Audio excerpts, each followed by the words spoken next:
the Thebes of myth and the Thebes of history. Indeed, it is precisely the interaction between these two conceptual and intellectual registers that makes Thebes so interesting, so different, and so eminently studyable, or so I shall argue. But as someone once wrote, there is nothing new under the sun. Painful though it is to me to cite words attributed to a bloodthirsty and blood-stained tyrant, Cassander of Macedon already made this point, some 2,300 years ago, in 316 BCE, or thereabouts, when he was about to restore Thebes after its near-total destruction in 335. See chapters 11 and 12. Cassander reportedly described Thebes as a city widely known for its achievements and for the myths handed down about it. The goal of this book, however, is not merely the recuperation of Thebes and its restoration to a high level of academic consciousness. My multinational academic colleagues across the world, H. Beck, D. W. Berman, S. Gartland, D. Knopfler, E. Mackhill, N. Rockwell, and N. Papazakadis, prominently among others, have been doing their very best in their various ways to achieve that. My goal here is more to bring the ancient city of Thebes vividly back to life, and to make good the claim that it is not just an adjunct or a footnote, an also-ran, but actually central to our understanding of the ancient Greeks' multiple achievements, whether viewed politically or culturally, and thus to the wider politico-cultural traditions of Western Europe, the Americas, and indeed the world.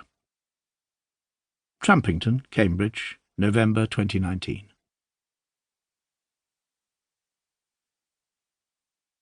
Part 1. Prehistory.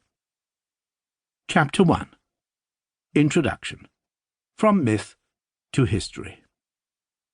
The chief purpose of this first part of the book is to set the scene, to establish the backdrop against which any history of historical Thebes may and must be essayed and assayed.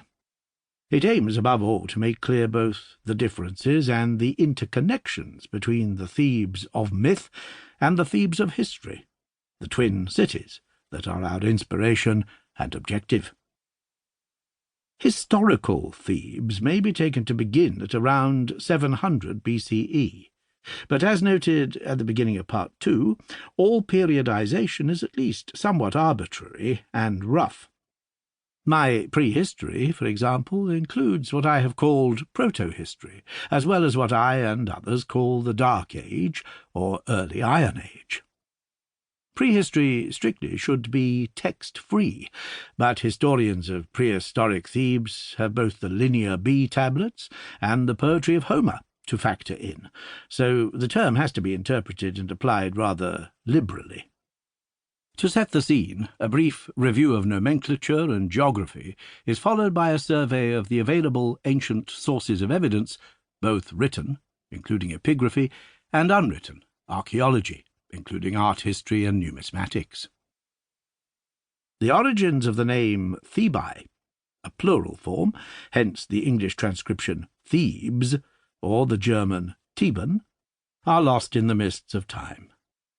But no self-respecting historical, and indeed historic, Greek city could be without a foundation story or myth. The Greek word mythos meant simply a traditional tale, or more than one, if need be.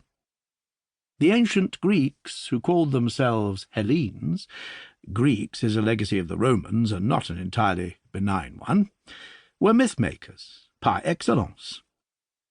Thebans, exceptional Greeks in many other ways, were no exception in this regard, and invented traditions with the best of them. In some ways far better than most, as we will discover in Chapter 2, when we explore the stories of the city's foundation. There was, however, no ancient Greek country, nor a state of Greece.